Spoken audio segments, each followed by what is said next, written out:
nous avons tous la responsabilité redoutable de faire de la Côte d'Ivoire une nation unie, pacifique, fraternelle, soucieuse de son développement pour le meilleur avenir de tous ses enfants. Félix Houphouët-Boigny.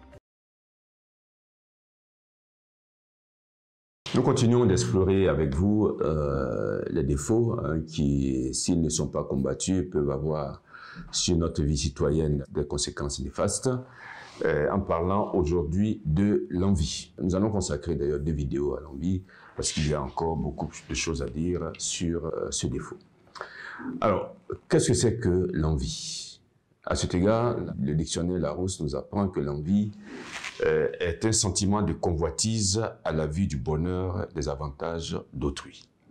La personne envieuse éprouve ou manifeste de la convoitise vis-à-vis du bien d'autrui, parfois avec plus ou moins grande tristesse, avec logé en son cœur le désir de voir cette personne privée de ce bien qui l'offusque.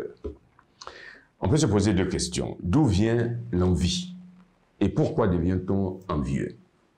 Eh bien, la réponse à ces questions peut se trouver dans l'orgueil dont nous avons parlé dans la vidéo précédente. En effet, nous avons dit que l'orgueilleux ne supporte ni rivaux ni supérieurs se mettant au-dessus de tous.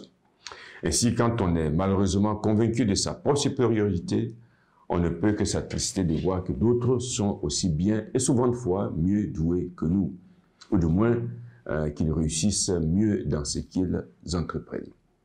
L'envie se manifestera aussi par la peine éprouvée en entendant louer les autres, ce qui pousse l'envieux à s'efforcer d'atténuer ses éloges en les minimisant ou en critiquant ceux qu'on loue.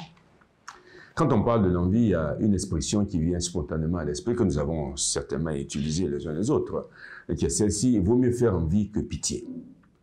Alors, que signifie cette expression? Est-ce qu'elle fait l'éloge de l'envie? Alors, les explications qui sont données sont que cette expression signifie qu'il vaut mieux être prospère et en but à l'hostilité des envieux que misérable et recevoir la compassion. Et ce proverbe constate aussi seulement que la réussite a pour inévitable contrepartie l'envie. Il est bon de signaler que parfois on applique cette expression aux personnes grasses et bien en chair par une allusion au critère de l'embonpoint.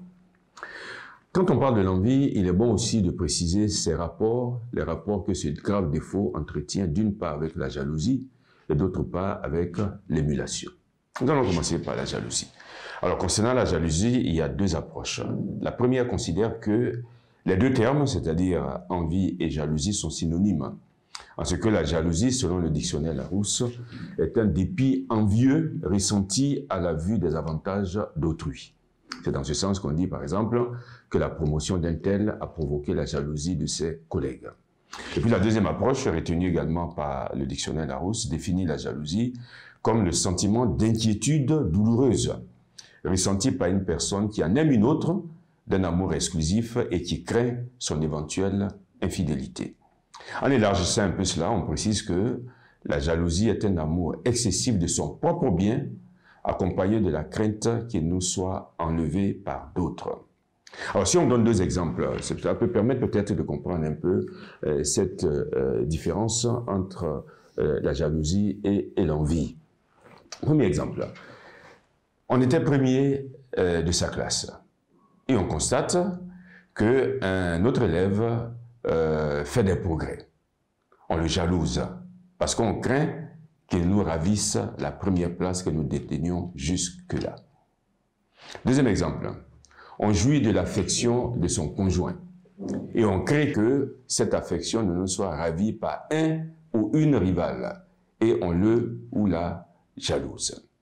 Alors dans cette deuxième approche, on peut dire que on est envieux du bien d'autrui, mais on est jaloux de son propre bien.